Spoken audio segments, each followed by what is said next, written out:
magluluto ako ng ulam ko. Ayan ang ating bawang, sibuyas, bell pepper, magi sarap, paminta, ang ating manok na binabad ko lang sa paprika, asin at saka paminta, ang ating mushroom at tomato paste, at ang ating veggies na frozen. Ayan.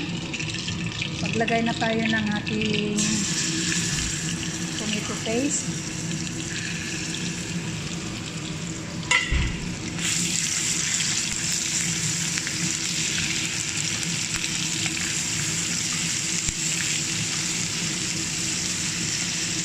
Lagyan natin ang ating bawang.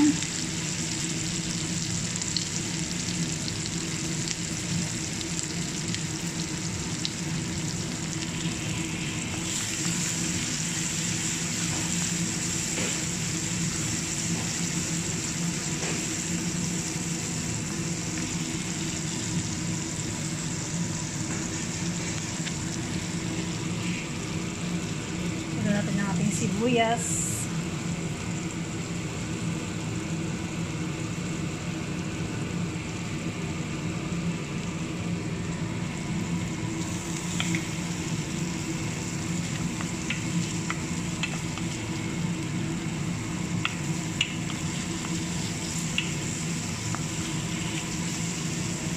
Sunod natin ang ating manok. Ayan.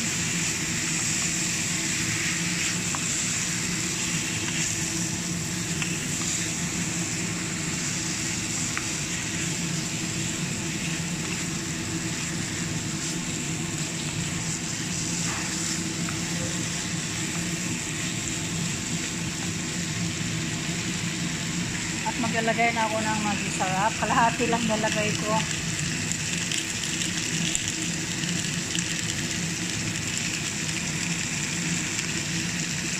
Ayan.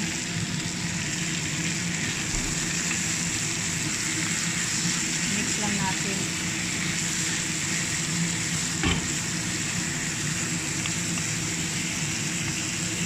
Ang pangalihan kasi ng mga bata ngayon guys, kasi makarona. Ayaw ko ng makarona.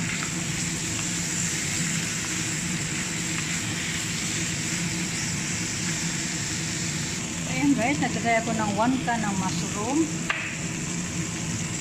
Haluin lang natin. At maglalagay din ako ng kaunting frozen carrot saka yan, paborito ko kasi yan. Ayan guys. Mix lang natin siya. Wow, yummy. Nasustansya ang ating ulam ngayon sa tanghalian.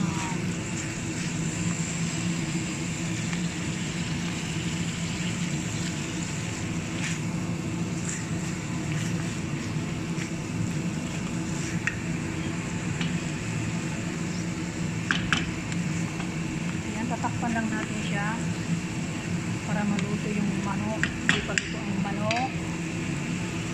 Ayan. Ayan, check natin guys.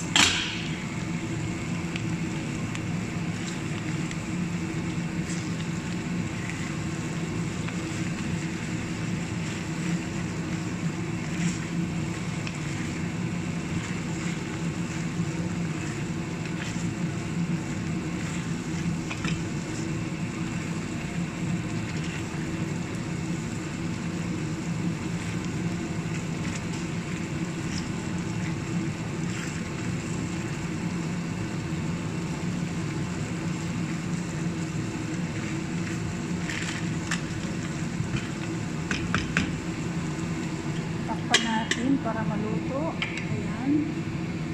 Balikan natin ito mamaya. Ipin na natin ang ating wow. Mix natin.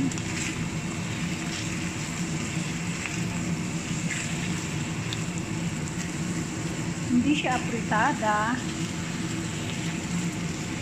Pero hawig siya ng apritada.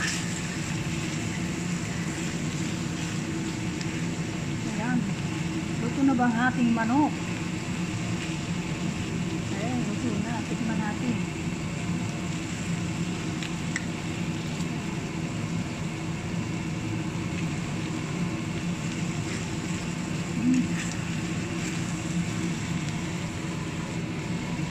Last natin lagay ang ating bell pepper.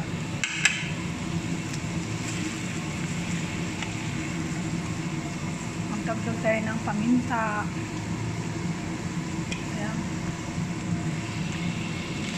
Mix natin.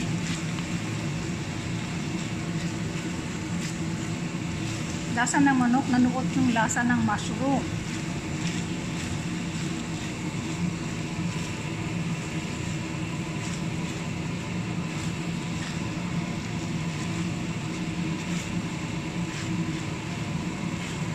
Yan, natin takpan siya ng bahagya. Mga ilang minuto pa lang ay atin na siyang kakainin. Siyempre. Yan, takpan natin siya. Tingnan natin ang apoy. Ayan. Check na natin ang ating taran. Ayan, luto na ang ating chicken. Ayan, kakain na tayo, guys. Kakain na tayo. Ayan.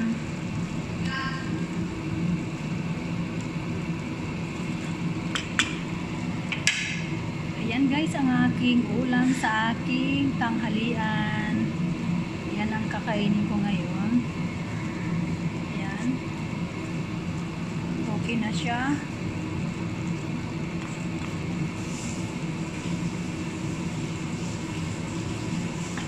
Hindi ako magkakanin, magkukubos ako. Ayan lang guys, ang aking ulam. Napakita ko sa inyo. Ayan, maraming salamat.